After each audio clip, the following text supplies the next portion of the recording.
Federal Drive is presented by GEHA, Government Employees Health Association, proudly providing health and dental benefits to federal employees and their families. Visit GEHA.com. Hurricane season is starting, and FEMA is looking at changes to how it responds. That puts new attention on the people and capacity behind the scenes and how ready they are before a crisis begins. Here to discuss how contractors work with federal agencies to plan for disaster response is the president of the Professional Services Council, Stephanie Kostro. Stephanie, great to have you on the show this morning. Thanks for joining me. Thanks for having me, Terry. I've got a crazy conversation starter for you this morning. Let's talk about disasters. It's almost hurricane season, and I know that you're thinking about preparing to work with FEMA on disaster relief. Let's talk about how contractors actually fall into support with FEMA in case of a disaster. It's funny, after the many, many days of rain that we've just had, Terry, in the National Capital Region, it is hurricane season coming up on us, and we're also in wildfire season, to be honest. We've had a lot of wildfires, so between the monsoon rains and the wildfires, I think there's a lot to talk about when it comes to emergency management and natural disasters. So we can unpack a little bit about what FEMA's been up to. On average, FEMA's annual budget is about $30 billion. It's in excess of $30 billion. And about $1.5 billion of that is spent on contracts. And so it's important to have that conversation about what exactly are contractors doing in support of FEMA and the larger Department of Homeland Security effort in this area. So if you look at the $1.5 to $2 billion that we spend on contracts annually, it's things that you typically expect contractors to do. Things like housing inspections. You know, if you have a disaster damaged home, you get in a contractor to look at whether you're eligible for federal aid. So they're really interacting directly with homeowners, et cetera.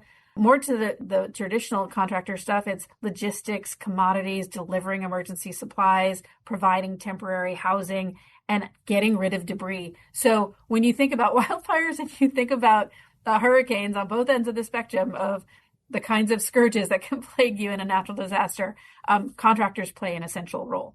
The new FEMA Reform Council report is on the table. There are many parts of it that would have to be enacted through statute before they could be put into practice. But from PSC's perspective, what did you see in this report that might improve the integration of contractors into FEMA's support missions?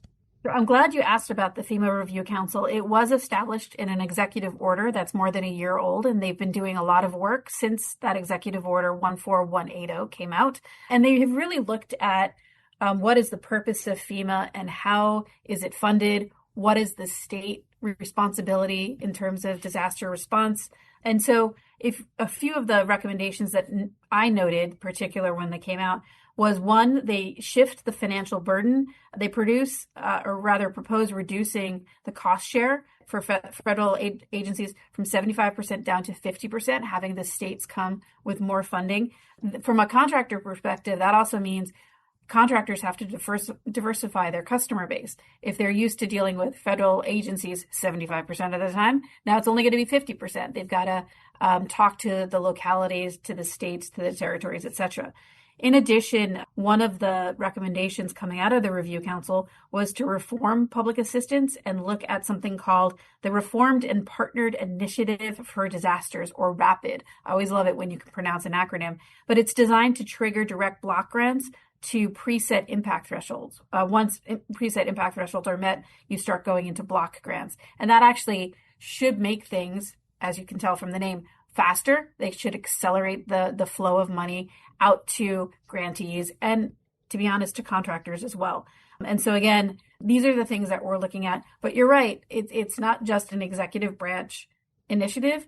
There needs to be legislation passed, and there is legislation under consideration in the House and in the Senate. Stephanie, FEMA was one of the organizations that really suffered a lot of personnel turnover between the workforce drawdowns last year and the DHS shutdowns. What is PSC working with FEMA on right now to make sure that contractor support is seamless when the first disaster strikes? You know, that's a great question, Terry. FEMA was hit hard by both deferred resignation program, which was something we heard a lot about at this time last year, as well as the voluntary early retirement program. And so a lot of FEMA officials departed government service And some of them were contracting officers or folks who would manage these programs. And so we are working with FEMA to better understand how they might implement these recommendations coming out of the Review Council, what is required in legislation, differences in legislation that need to be passed by the House and Senate and then signed by the president. And moving forward, how will they interact both with the state, because now the state should be stepping up if these reforms are implemented, as well as with contractors and grantees. So there's a lot of movement in this space. I think the focus on housing for FEMA is something that we are working quite closely with them, not just temporary housing, putting people up in hotels, but also different kinds of structures, camps, etc., for temporary housing, but also to look at who's eligible for FEMA aid going forward and what that might look like. There are a lot of changes afoot, and we look forward to working with both FEMA and the states, to be honest, on how this is going to be implemented. Stephanie Kostro is president of the Professional Services Council. Stephanie, let's switch to a different kind of disaster. Let's talk about public health. I know that you all just brought federal and industry leaders together last week at PSC's Fed Health Conference. There's a lot of public health news these days. What did you hear from contractors about what they were most concerned about? So, Terry, our federal health conference, it was the 10th one we've held, and it was last Thursday. And it was a fantastic conference. We had a lot of officials from government agencies come and speak about the work that they're doing.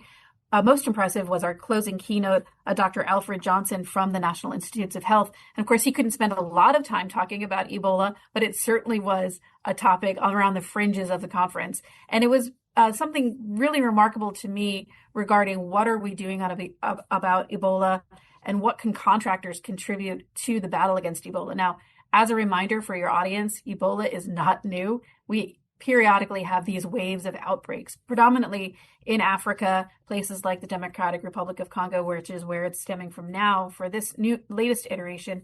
And so unpacking what we're doing with something like this, with infectious diseases. So contractors provide medical supplies. We just went over that for FEMA, right? But things like supply chain and logistics, personal protective equipment, chlorine, lab consumables, etc. And they provide them directly into what we call hot zones, which is where the DRC is considered, the Democratic Republic of Congo is considered a hot zone. They have fleets ready to go ahead and deliver these things. They also construct facilities. Private firms are hired to build Ebola treatment centers and triage screening areas, field labs, etc. Basic life support services, again, field support to first responders, to include site prep, sanitation.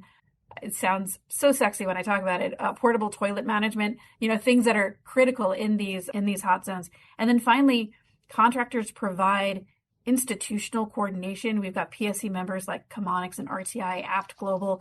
They are often contracted by global health entities to coordinate large-scale humanitarian distro networks. So there's a lot going on. And as we figure out what the U.S. response will be, whether it's flights coming just into Dulles from those hot zones and having quarantine things, those are conversations that we're going to have going forward. Stephanie, not unlike the disruptions in domestic disaster response that we talked about with FEMA, the federal health ecosystem went through a lot of turbulence over the past 12 to 18 months. What do contractors need at this point in terms of certainty or clarity from this ecosystem that is itself in a bit of a churn? That's a great question. When you look at the federal enterprise within the United States, you might very well wonder who exactly is in charge when it's an overseas outbreak like this one is. And it is the Centers for Disease Control and Prevention, which is a critical operating division within the Department of Health and Human Services. The Department of Homeland Security also has a role to play in this coordination of response, right? And so CDC is working with international partners and the ministries of health. They're doing things like disease tracking and contact tracing, which all sounds very familiar to us, to those of us who went through COVID, right? Contact tracing, lab sample collection, infection prevention, and local border screening, that kind of thing. DHS also gets involved in the back end of this to make sure that we have the infrastructure in place to be able to have those supply chain and logistics elements get activated so that we can respond quickly when we need to. Stephanie Kostro is president of the Professional Services Council. Stephanie, thanks so much for joining me today. Thanks, Terry. We'll post this interview at federalnewsnetwork.com/Federal Drive. Listen to the Federal Drive on your schedule. Subscribe wherever you get your podcasts.